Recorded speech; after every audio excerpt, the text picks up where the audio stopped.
जय हिंद दोस्तों। पिछले 10 सालों में सिविल सर्विसेज एग्जाम में हिंदी मीडियम के सिलेक्शन का रेशो काफी गिर गया। एक टाइम 2010 से पहले की मैं बात कर रहा हूँ, यूपीएससी सिविल सर्विसेज एग्जाम में 40 to 45% ऑफ द कैंडिडेट्स जो फाइनल मेरिट लिस्ट में आया करते थे वो हिंदी मीडियम से हुआ करते थे।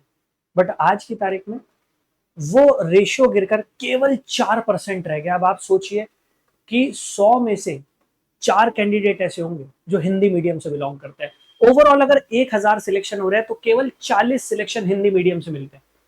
और इसी वजह से हिंदी मीडियम के एस्पिरेंट्स काफी डिसोरिएंटेड भी महसूस करते हैं। समझ में नहीं आता कि कैसे वो सिलेक्शन ले। और जब कोई ऑल्टरनेटिव प्लान भी दिखाई देता है तो वहां पर भी कई बार ये प्रॉब्लम आती है कि पेपर जो है वो इंग्लिश में ज्यादा है, इस वजह से वो शायद उन पेपर्स को अटेम्प्ट नहीं कर पाते। लेकिन यहाँ पर यूपीएससी की तरफ से आप लोगों को एक खास मौका मिल रहा है। और आई एम श्योर कि आप लोगों ने अभी तक सुन लिया होगा ईपीएफओ एग्जाम के बारे में, एम्प्लॉय प्रोविडेंट फंड ऑर्गेनाइजेशन, जिसमें EO, enforcement officer, account officer और एपीएफसी लेवल पर कुल मिलाकर 230 वैकेंसीज नोटिफाई की गई हैं। अब अच्छी बात यह है कि यहाँ पर यूपीएससी इस एग्जाम को कंडक्ट कराएगी, तो ये जो पेपर होने वाला है वो यूपीएससी के स्तर का होगा, यूपीएससी के लेवल का होगा। इसके साथ साथ यहाँ पर क्लियरली मेंशन किया गया है कि ये पेपर जो होगा ये इंग्लिश और हिंदी दोनों में होगा। तो हिंदी के जो एस्पिरेंट्स हैं उनके लिए भी एक गोल्डन अपॉर्चुनिटी है कि आप भी अपना पूरा एफर्ट इस एग्जाम को अगर देते हैं, और ये माना जा रहा है कि इसका जो पेपर होगा वो 30 नवंबर को हो सकता है, 30 नवंबर। तो 30 नवंबर को अगर इसका एग्जाम होता है तो आपके पास कुल मिलाकर 4 महीने हैं। अगर आप 4 महीने अपने आप को झोंक दे, जान लगा दे, तो आपको एक ऑल्टरनेटिव करियर ऑप्शन मिल सकता है। जैसे हम बोलते हैं ना कई बार यूपीएससी में प्लान भी होना चाहिए, और स्पेशली जब मैं हिंदी मीडियम की बात कर रहा हूं तो जैसे मैंने स्टार्ट किया इस बात से कि भाई 4% पर वो सिलेक्शन रेशियो आ गया, तो कहीं ना कहीं जरूरी हो जाता है कि वो एक ऑल्टरनेट प्लान भी आपके पास हो। ये पेपर आपको वो जरूर प्रोवाइड करेगा। अब खास बात यह है कि इसका जो सिलेबस है वो सिलेबस भी काफी कुछ आपके सिविल सर्विसेज एग्जाम से मैच करता है। यहां अगर आप देखेंगे तो Indian culture, heritage and freedom movement, हम बात कर रहे हैं आर्ट और कल्चर की, और मॉडर्न इंडियन हिस्ट्री की, जिसमें गांधीयन फेज जो होता है, non cooperation movement, civil disobedience movement, quit India movement, उस पर क्वेश्चन बनते हैं ज्यादातर। इसके साथ साथ governance and constitution of India, तो एम लक्ष्मीकांत इंडियन पॉलिटी की बात कर रहे हैं, भारत की राज्य व्यवस्था। इसके साथ साथ present trends in Indian economy, तो भारतीय अर्थव्यवस्था की हम बात कर रहे हैं। हम वही मौद्रिक नीति की बात कर रहे हैं, राजकोषीय नीति की बात कर रहे हैं, वही क्लास 11th और 12th की जो एनसीईआरटीज है, रमेश सिंह किताब है, उससे ये पूरा सेक्शन आपका कवर हो जाएगा।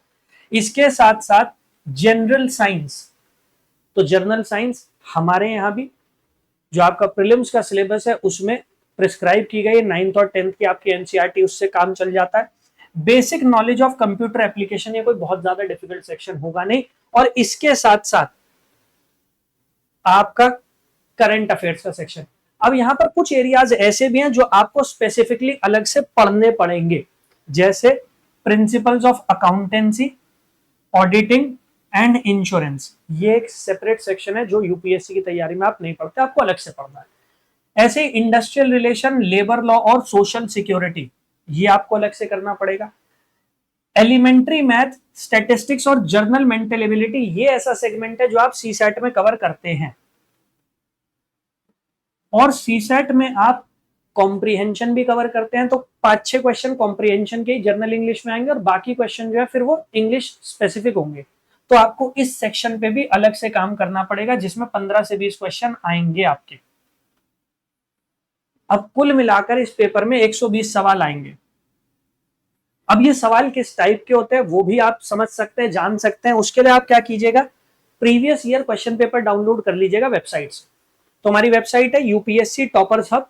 गूगल पर जाना, टाइप कर देना यूपीएससी टॉपर्स हब, वेबसाइट आपके सामने आ जाएगी। जब आप वेबसाइट पर लॉग इन कर लोगे तो सबसे ऊपर आपको आर कोर्सेज का ऑप्शन मिलेगा, वहां चले जाना।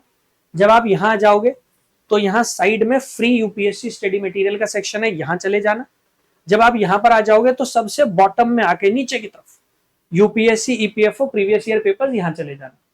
जब आप यहां पर आ जाओगे ना तो ये रहा एपीएफसी 2023 और एपीएफसी 2015 का पेपर। ये दोनों पेपर इंपॉर्टेंट है आपके लिए। सबसे ज्यादा इंपॉर्टेंट है 2023 वाला, क्योंकि यहाँ से आपको एक्चुअल में पेपर का लेवल पता लग जाएगा। जब 2025 में पेपर 23 में सॉरी ये पेपर हुआ, बड़ा डिफिकल्ट पेपर आया था। कुछ लोगों ने तो यहाँ तक कहा कि सिविल सर्विसेज प्रीलिम्स एग्जाम जैसा हुआ था, उसी के पैटर्न पर ये क्वेश्चन पेपर था। तो आप समझ सकते हैं कि इसका लेवल कितना अच्छा रहा होगा।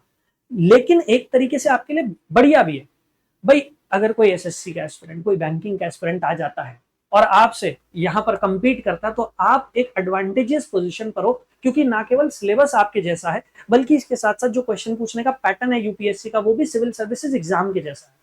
जितना डिफिकल्ट क्वेश्चन होगा उतना आपके लिए बेटर है, क्योंकि आप एक यूपीएससी एस्पिरेंट हो, आप उसे टैकल करने की टेक्निक्स जानते हो, आप समझदार हो।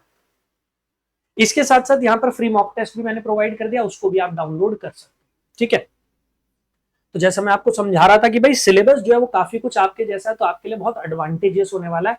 फॉर्म ओपन हो गया, फॉर्म 16-17 तारीख तक ओपन रहेगा, तो आप फिल कर सकते हैं उस फॉर्म को। और ये मेक श्योर कीजिएगा कि आप इसकी तैयारी जरूर करें।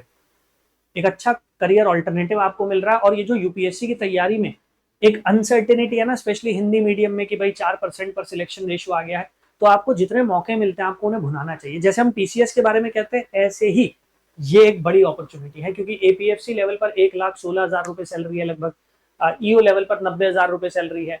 अभी 8 पे कमीशन आ जाएगा तो वो सैलरीज और बढ़ जाएंगी। सो वो बहुत इंपॉर्टेंट होने वाला है आप लोगों के लिए। ठीक है, इसके साथ साथ वेबसाइट से आप पेपर तो डाउनलोड कर ही लोगे, उसके साथ साथ यहाँ पर एक बैच भी हम लेकर आ गए हैं। जो बच्चे बैचेस में जुड़ना चाहते हैं, तो ईपीएफओ, ईओ, एओ, एपीएफसी, इस सेक्शन में जाना। जब इस सेक्शन में आप आ जाओगे तो आपको ये बैच दिखाई दे जाएगा, इस बैच पर चलेगा। जब आप इस बैच पर आ जाओगे तो यहाँ पर बैच की सारी डिटेल्स दी गई हैं। ये बैच हम शुरू कर रहे हैं 11 तारीख से, 11 तारीख से 30 नवंबर से पहले आपका कंप्लीट सिलेबस इसमें हम कवर करवाएंगे, और यूपीएससी लेवल पर करवाएंगे, चाहे वो पॉलिटी हो, चाहे वो इकोनॉमी हो, चाहे आर्ट और कल्चर हो, चाहे ऑडिटिंग, अकाउंटेंसी, इंश्योरेंस हो, लेबर लॉ हो गया, सोशल सिक्योरिटी हो गया, इंडस्ट्रियल रिलेशन हो गया, इंग्लिश, करंट अफेयर्स, सब कुछ कवर होगा, सारे सेगमेंट्स कवर होगा। एडमिशन लेने के लिए इनरोल नाउ पर चले जाना। एडमिशन लेने से पहले आपको एक आईडी क्रिएट करनी पड़ेगी, तो वेबसाइट पर अपनी आईडी क्रिएट कर लेना। और हाँ, जब आप फ्री मॉक टेस्ट डाउनलोड करोगे या प्रीवियस ईयर पेपर डाउनलोड करोगे, तब भी पहले आपको अपनी आईडी क्रिएट करनी पड़ेगी। तो पहले अपनी आईडी बना लेना, जब आईडी क्रिएट कर लोगे उसके बाद आप उन्हें डाउनलोड कर पाओगे। Alright, so I wish you all the very best. एक बार फिर से कहूंगा, अपॉर्चुनिटी मिल रही है, उस अपॉर्चुनिटी को ग्रैब करो।